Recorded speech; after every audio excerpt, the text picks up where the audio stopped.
Oh.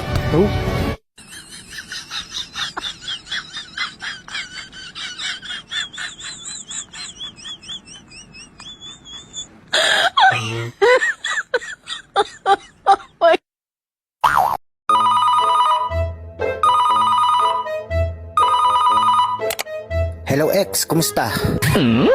Eto, buhay pa naman. Nga pala, kayo pa ba nung boyfriend mong mukhang unggoy?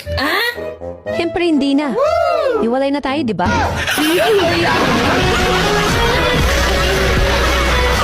Kapag ako ang kasama mo, walang mangyayaring masama sa'yo. Wow. Masarap meron. Gago!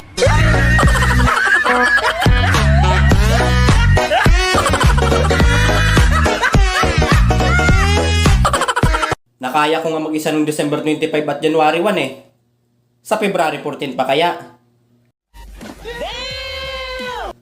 Wag ako. Maangas to. Joke lang. Pagod na ako maging maangas. Gusto ko na magpalambing.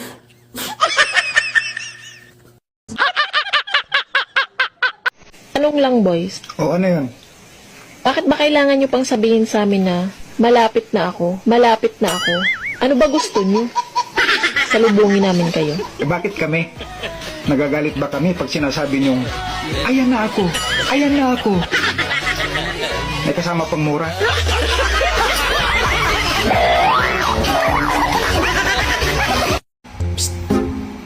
Naligo na ako. So ano ngayon? Anong ano? Naligo na. O di mabago ka na. Ang bobo talaga? Bakit ako aamin na gusto kita halata mo naman. Pagka ganyan, wala lang usap-usap, tayo na agad.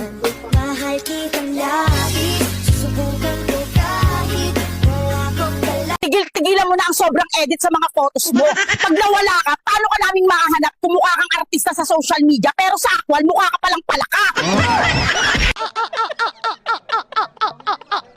Alam ko namang masasaktan din ako sa huli. Pero hayaan mo na. Sa huli pa naman eh. Hold up ito, wag ka nang pumalag. Ako? Oo, dalawa lang naman tayo dito eh, bobo. Mamili ka, pera o buhay mo. Wala bang ibang choices yan? Ano to, exam, multiple choices? Ay, sarap pa sa kandin. Yung buhay ko, binigay ko na sa asawa ko. Yung pera ko, kinuha na rin niya. Hold upper ka ba o nang-aasar? Wala ganun? Hindi ka binibigyan ng pera? Nang-aasar ka yata eh.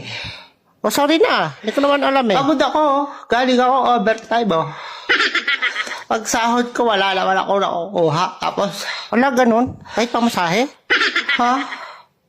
Pag mag-hold up ka, huwag ka na mag-asar. Grabe naman affected mo. Saka ako hold up it mo, yung walang asawa, walang pamilya, ganun. Ano yun? Tatanungin ko muna kung may asawa o wala. May tissue yan. O ito. May iyak ka na eh. Pag hold up lang, walang asaran. Hindi ko naman alam eh. Ang iinis ka eh. Sige, sa susunod tatanungin ko kung sige. Nabubuli ka pa eh. Nag-hold up ka na, nabubuli ka pa. Hindi ko nga sadya, hindi ko alam. Dalawang kaso yan. Wala, ganun ba yun? Bullying and hold upping. Uy, totoo yun? Meron yata nun. Sige na, hindi na kita hold upin. Nahingan mo pa akong tiso. Sige na, balis ka sa harap ko. Nakakaliban-baran ako sa mukha mo. Ito na, paalis na. Hindi ko naman alam na under ang hayop ka eh. Ang lakas mo, asarahan.